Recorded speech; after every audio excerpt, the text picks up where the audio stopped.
வணக்கம் நண்பர்களே, உளவியல் அறிவோம் உலகை வெல்வோம். இந்த நிகழ்ச்சியில் நம்ம வந்துட்டு காக்னிட்டிவ் பிஹேவியர் தெரப்பியை பற்றி நம்ம எக்ஸ்டென்சிவாக பார்க்க போகிறோம்.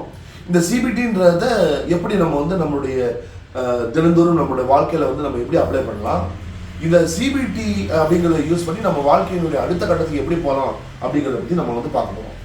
சிபிடியில் மிக முக்கியமான ஒரு விஷயம் என்னன்னு பார்த்தீங்கன்னா கோக்னிட்டிவ் மாடல். இந்த கோக்னிட்டிவ் மாடல்னா என்ன, இந்த கோக்னிட்டிவ் மாடல் அப்படிங்கிறது நம்மளுடைய வாழ்க்கையில எப்படி உபயோகப்படுத்தலாம் அப்படிங்கிறத பற்றி நம்ம இன்னைக்கு பார்ப்போம். சரிங்களா? அதுக்கு முன்னாடி நான் ஒரு சின்ன ஒரு விஷயத்த சொல்கிறேன். அதாவது நேற்று என்ன ஆச்சுன்னு பார்த்தீங்கன்னா, என்னோட ஃப்ரெண்டுங்க ரீமா, அவங்களுக்கும் எனக்கும் கொஞ்சம் நேற்று ஈவினிங் சண்டே ஆயிடுச்சு. சரிங்களா? நான் தலை தான் பெருசுங்கிறேன். சரிங்களா? இந்த ரீமா பொண்ணு என்னன்னா இல்லை தளபதி தான் பெருசு, ஒரே சண்டைங்க. சரிங்களா? என்னாச்சு, காலையில் நான் ஏஞ்சிட்டு ஒரு 2-3 டைம் கால் பண்ணுறேன். 7 மணிக்கு 8 மணிக்கு 9 மணிக்கு கால் பண்ணுறேன். ஃபோனே அட்டன் பண்ணாங்க. ஃபோன் அட்டன் பண்ணணுன்னே அதுக்கப்புறம் ஆஃபீஸ் பண்ணிட்டு திரும்ப ஒரு 11 மணிக்கு கால் பண்ணால் அட்டன் பண்ணாங்க. 12 மணிக்கு கால் பண்ண எடுக்கலைங்க. பாருங்களேன், தப்பு இல்லைங்களா? இம்மிடியேட்டாக எனக்கு பயங்கரமாக கோவம் வந்துருச்சுங்க. என்னடா இது, எல்லாம் எப்போவுமே இந்த தளபதி ரசிகர்களும் இப்படி தான். என்ன சட்டுன்னு கோவம் வருது உங்களுக்கு? ஏன் அவங்க இப்படி இருக்கிறாங்க? இந்த பொண்ணுக்கு இந்த அளவுக்கு ஒரு அகம்பாவம் கூடாது. எப்படி என்ன ஒரு அகம்பாவம் இந்த பொண்ணுக்கு? நீலாம்பரி மாதிரி சட்டுன்னு கோவம் வருது அப்படின்னு சொல்லிட்டு எக்கச்சக்கமான தாட்டுங்க. அப்படியே இன்னொரு டைம் ஒரு 2 மணிக்கு கால் பண்ணுறேன், அட்டன் பண்ணாங்க. சல்லுன்னு ஏறிடுச்சுங்க. அவங்களோட ஃப்ரெண்ட் இன்னொருத்தர் இருக்காங்க. சரிங்களா? அவங்களுக்கு கால் பண்ணிட்டு, ரேஷ்மா என்ன ஆச்சு தெரியுமா, அந்த ரீமாவுக்கு காலையிலேருந்து 5 டைம் கால் பண்ணிட்டா ஃபோன் எடுக்க மாட்டேன்றான்.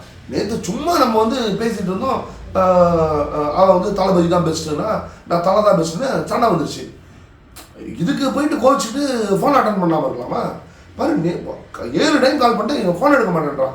ஏன் உன் ஃப்ரெண்ட் இப்படி இருக்கா, அறிவு இருக்குதா இல்லையா அவளுக்கு அப்படின்னு சொல்லிட்டு அவங்ககிட்ட கத்த ஆரம்பிச்சிட்டேன். அவங்க ஃபுல்லாக கேட்டுட்டு இருந்தாங்க. இப்போ பார்த்தீங்கன்னா இதை நான் பண்ணிட்டு இருக்கும்போது ஒன்று எனக்கு தாட் வந்துச்சுங்க. அதாவது என்ன வந்துச்சு, என்னன்னா அகம்பாவம் பிடிச்ச பொண்ணு, திமிர் பிடிச்ச கழுதை, இந்த மாதிரிலாம் வருது இல்லைங்களா? அந்த மாதிரி தாட்ஸ் எல்லாம் வந்துச்சு. எமோஷன் என்ன வந்துச்சு அப்படின்னா கோபம், நம்மளை நிராகரிக்கிறாங்களே அப்படின்ற ஒரு எண்ணம், இக்னோர் பண்ணுறாங்களேன்னு ஒரு எண்ணம், இது எமோஷன், கோபம் வருது. அதே சமயத்தில் ஃபிசியாலஜிக்கல் ரெஸ்பான்ஸ் என்னன்னு பார்த்தா உடனே இன்னொருத்தருக்கு கால் பண்ணி கண்ணா பின்னான்னு திட்டுறாங்க. பிஹேவியர் ஃபோன் எடுக்கும்போது கூட கையெல்லாம் நடுக்குது. இந்த கை நடுக்குது பார்த்தீங்களா, இது ஃபிசியாலஜிக்கல் ரெஸ்பான்ஸ். அப்போது இந்த ஒரு நிகழ்வை நம்ம எடுத்துக்கிட்டோம்னா, ஃபர்ஸ்ட் சிச்சுவேஷன், எனக்கும் ரீமாவுக்கும் ஒரு டிஃப்ரென்ஸ் ஆகும் ஒப்பீனியன். இது சிச்சுவேஷன். தாட் வருதுங்க, இது அகம் பிடிச்ச கழுதை, இது திமிர் பிடிச்ச பொண்ணு, இதுக்கு அகமாவும் ஜாஸ்தி, இதுவும் நீலாம்பரியும், இந்த மாதிரி தாட்டெல்லாம் வருது.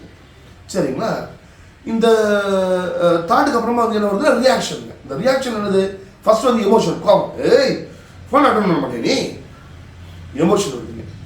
அதுக்கப்புறம் என்ன வருது, பிஹேவியர். இன்னொருத்தர் கால் பண்ணி, ஏய் என்ன பண்ணா தெரியுமா, என்ன லொல்லு இருந்தால் அவன் ஃபோன் அட்டன் பண்ணாமல் இருப்பான். அப்போ இது பிஹேவியருங்க. நான் ஷவுட் பண்ணுறேன், என்னுடைய முகமெல்லாம் பாவனை மாதிரி, கையால் நடுங்குது. சரிங்களா? இது பிஹேவியர். நான் இது பேசிட்டே இருக்கும்போது அந்த கோபம் வரும்போது என்னோட பிபி அப்படியே சொல்லுன்னு ஏறுதுங்க. சரிங்களா? அப்போ அது என்னன்னு கேட்டால் ஃபிசியாலஜிக்கல் ரெஸ்பான்ஸ். இந்த சிபிடி அப்படிங்கிறது என்ன சொல்லுதுனாங்க, எனக்கு இந்த ரியாக்ஷன் 3 நடந்துச்சு பார்த்தீங்களா. 3 ரியாக்ஷன் என்னதுங்க, எமோஷன், அதுக்கப்புறம் பார்த்தீங்கன்னா பிஹேவியர், அப்புறம் எமோஷனல் ஃபிசியாலஜிக்கல் ரெஸ்பான்ஸ். இந்த 3த்துக்கும் காரணம், இந்த ரியாக்ஷன், இந்த 3க்கும் காரணம் சிச்சுவேஷன் கிடையாது. அந்த சிச்சுவேஷனை பற்றி எனக்கு ஒரு தாட் வந்துச்சு இல்லைங்களா, அதனால தான் இந்த ரியாக்ஷன் நடந்துச்சு அப்படிங்கிறத அறிவியல் பூர்வமாக நிரூபணம் பண்ணியிருக்காங்க. அப்போது நீங்கள் நம்ம ஒரு கவுன்சிலிங் போகிறோம்னு வைங்களேன். அப்போ என்னன்னா ஃபஸ்ட்டு இந்த சிபிடியில் என்ன பண்ணுவோம் அப்படின்னா, தாட் என்ன அப்படின்றத பார்ப்போம். சிச்சுவேஷன் பிஹேவியருக்கு காரணம் கிடையாது, ரியாக்ஷனுக்கு காரணம் சிச்சுவேஷன் கிடையாது. நான் பாருங்க, அந்த ரேஷ்மாட்ட அப்படி சொல்லிட்டே இருக்கேன், கத்திக்கிட்டே இருக்கேன், ஏன் இப்படி பண்ணுறாங்க, அப்போ என்ன ஒரு ஃப்ரெண்ட்ஷிப்பை விட அவங்களுக்கு தளபதி முக்கியமாக போயிட்டாலா அப்படின்னு நான் கத்துறேன். நான் கத்தும்போது அவங்க சொல்கிறாங்க, சிவா போது என்ன ஆச்சுன்னு தெரியுமா, மார்னிங் ஆஃபீஸ் வந்துட்டு இருக்கும்போது அவங்க வந்து ஒரு ஆக்சிடென்ட் ஆயிடுச்சுங்க. அவங்க வந்து ஹாஸ்பிட்டல் அட்மிட் ஆகிருக்காங்க. இது தெரியுமா தெரியாது அவனுக்கு அப்படின்றாங்க. அப்போ இப்போ பாருங்க சுச்சுவேஷன் என்ன, ஒருத்தர் சொல்கிறாங்க ரீமான்றவங்களுக்கு ஆக்சிடென்ட் ஆயிடுச்சு, ஹாஸ்பிட்டலில் அட்மிட் ஆகிருக்காங்கன்னு சொல்கிறாங்க. இம்மீடியட்டாக தாட் என்ன வருது, ஐயோ ரீமாவுக்கு என்ன ஆச்சு, ஐயோ ரீமா ரொம்ப அடிபட்டுருச்சா, என்ன ஏது அப்படின்னு ஒரு தாட் வருது இல்லைங்களா. இந்த தாட்டு வந்த உடனே ஒரு ரியாக்ஷன் வருதுங்க. ரியாக்ஷன் என்னது, எமோஷன் என்னது, ஐயோ அச்சுச்சோ அப்படியா, ஐயோ இப்போ எப்படி இருக்கா, நல்லா இருக்கா, மேஜராக அடிபட்டுருச்சா. எமோஷன் இம்மீடியட்டாக என்ன வருதுங்க, ஒரு சேட்னஸ் வருது, ஒரு துக்கம் வருது, ஒரு ஒரு ஒரு விதமான ஒரு பதட்டம் வருது இல்லைங்களா. இதெல்லாம் வந்துட்டு எமோஷனுங்க. இம்மிடியேட்டாக ஃபிசியாலஜிக்கல் ரெஸ்பான்ஸ் அதை கேட்ட உடனே எனக்கு கை காலெலாம் இன்னும் நடுங்க ஆரம்பிச்சு. ஐயோ ஆக்சிடென்ட் இப்போ நல்லா இருக்காளப்பா, இப்போ நல்லா இருக்கால, ரொம்ப ஃபாஸ்ட்டாக பேச தொடங்கிட்டேன். பிஹேவியர் என்னென்னா இம்மிடியேட்டாக டக்குன்னு சேர் விட்டு எக்ஸ்ட்டு எந்த ஹாஸ்பிட்டல் சொல்லி நான் வரேன், நான் எந்த ஹாஸ்பிட்டல் எந்த ஹாஸ்பிட்டலில் இருக்கா, எனக்கு கால் பண்ணி சொல்ல மாட்டியா அப்படின்னு இப்போ அவங்ககிட்ட திட்ட ஆரம்பிச்சிட்டாங்க. அப்போ இதுக்கு காரணம் என்னது, இப்போவும் பார்த்தீங்கன்னா அவங்க ஆக்சிடென்ட் ஆயிடுச்சுன்னு சொன்னோன்னா எனக்கு ஒரு ரியாக்ஷன் வருதுங்க, ஒரு எமோஷன் வருது, பிஹேவியர் வருது, ஒரு ஃபிசியாலஜிக்கல் ரெஸ்பான்ஸ் வருது. இதுக்கு காரணமும் சிச்சுவேஷன் கிடையாதுங்க. சிச்சுவேஷன் வந்து அவங்க வந்து ஆக்சிடென்ட்ல மாட்டிக்கிட்டாங்கன்னு சிச்சுவேஷன். அந்த சிச்சுவேஷன் கேட்டோன்னே எனக்கு தாட் வருது பார்த்தீங்களா, அந்த தாட்டு தான் வந்து எதுக்கு காரணம், அந்த தாட்டுனால தான் என்ன ஆகுது அப்படின்னா இந்த ரியாக்ஷன்லாம் வருது. அப்போது நம்ம வந்து இந்த எனக்கு வந்து கோபம் நிறைய வருது அப்படின்னா நம்ம சிச்சுவேஷனை மாற்ற முடியாதுங்க. இப்போ உதாரணத்துக்கு இப்போ வந்து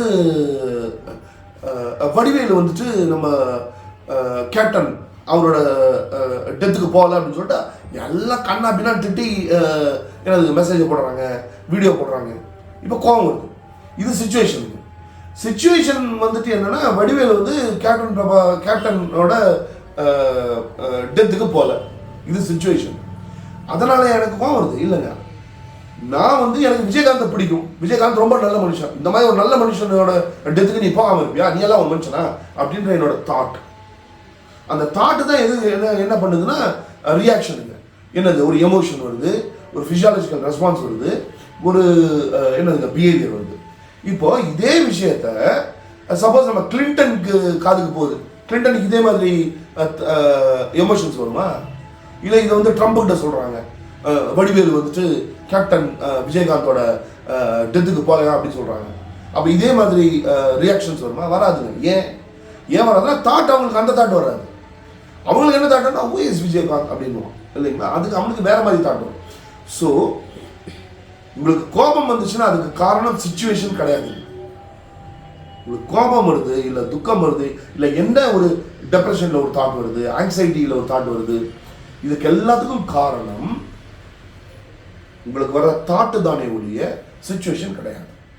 அப்போ தாட்டை மாற்றினோம்னா நம்ம வந்து அந்த ரியாக்ஷனை மாற்றலாம், நம்மளுடைய எமோஷனை மாற்றலாம், நம்மளுடைய பிஹேவியரை மாற்றலாம், நம்மளுடைய ஃபிசியாலஜிக்கல் ரெஸ்பான்ஸை மாற்றலாம். இதை பற்றி நம்ம இன்னும் டீப்பாக பார்ப்போம். இந்த வீடியோ உங்களுக்கு பிடிச்சிருந்துச்சு அப்படின்னா ஒரு லைக் போடுங்க, உங்களுடைய கருத்துக்களை போடுங்க. இந்த இந்த முயற்சி எங்களுடைய ஒரு முயற்சி, உலகியல் அறிவோம் உலகை வெல்வோம் அப்படின்ற இந்த முயற்சி வந்து இதை நாங்கள் இன்னும் கண்டினியூ பண்ணணும் அப்படின்னு நீங்கள் நினச்சிங்கன்னா உங்களுடைய ஆதரவும் உங்களுடைய அளப்பரிய அன்பும் வந்து எங்களுக்கு தேவை. தமிழை வந்து இதெல்லாம் எக்கச்சக்கமாக கொடுப்பாங்க இல்லைங்களா. பாய்.